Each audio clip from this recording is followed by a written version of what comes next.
In this video, we're going to spend time looking carefully and asking questions about two works of art made by Erik Fender. Erik Fender is a full-time artist from the San Ildefonso Pueblo in New Mexico. We'll look at each of these two works of art individually so we can learn more about them. We'll start with the clay vessel on the right. The first thing you probably noticed about this pot is that it has a very limited color scheme. We see just two cool colors, black and green. I bet you've also noticed something about the texture. Even in the photo, we can see that some areas of the pot reflect more light than others, and that is because they are smoothed and show a different texture. The black areas seem especially reflective, while the green areas don't seem as reflective at all. We're going to talk more about the textures and colors in a moment, but for now, let's look at the design. Looking at the photo at the center and looking to the right side of that photo, we can see the face of a creature begin to emerge. We see an eye, a wide open mouth, and a plume rising up from the creature's head, almost like a fish fin. We also see the creature's body begin to extend out behind it in a series of waves. And what's over to the left of this photo? Well, we see the creature's body undulating up and down until it comes to a neat point. In fact, that's the creature's tail. So if we looked at this pot from above, sort of like in the photo at the left, we would see the creature coiling around the mouth of the pot. So what is this creature? Some of you might have already guessed, based on the coils, that it is a snake. Yet it's not just any snake. It's the Great Serpent of Vanyu, the guardian of water. Images of a Vanyu can be found in ancient and contemporary pottery from the southwestern pueblos, but Erik Fender's design is tied especially to the traditions of the San Ildefonso Pueblo.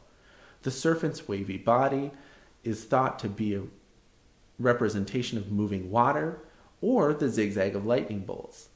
And Fender actually shows a lightning bolt coming out of a Vanyu's mouth. And what about the colors? We've described the shape, designs, and textures, but we haven't talked about the colors. To do that, we actually need to look at the other vessel and dig into the science behind clay arts. Erik Fender made both the black vessel on the right that we just talked about and the red vessel out of the same type of clay, but they look very different. How did he achieve these effects? Let's look more closely at the red vessel for a moment. This pot uses bright, warm colors, red, orange, and yellow. It has a high neck that rises up from a rounded base. The red-orange areas of the pot are smooth and reflective, like the black areas on the last pot that we saw, while the yellow areas appear a little rougher and not as reflective, like the green areas in the first pot that we looked at.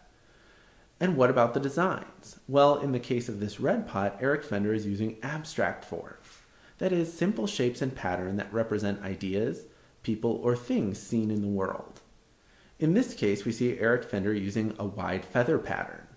Other designs that we can't fully see might represent mountains, clouds, or kiva steps.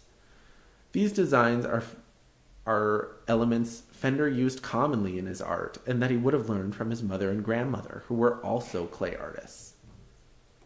So how did the artist achieve these two drastically different colors if he used the same type of clay and the same style and textures in making both? Well, the red-orange pot actually shows closer to the near natural color of the clay that the artist used, while the black one shows evidence of a special process that Erik Fender and other San Ildefonso artists used to create what's called black-on-black pottery. Fender doesn't use slip or paint to create the black color of his pottery. Instead, he uses a process to trap smoke inside of the pit where he fires his vessel, and the carbon inside the trapped smoke fuses to the surface of the pot. So this black we're seeing isn't paint or slip, but is rather carbon that is fused directly to the clay. So we see there's a little bit of science involved in the creativity behind these works of art. And finally, here are some discussion questions. Have you ever made art out of clay? Did you find it easy or hard?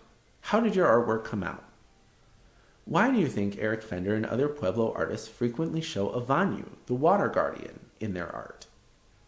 And who in your family makes art, and what kind of art do they make?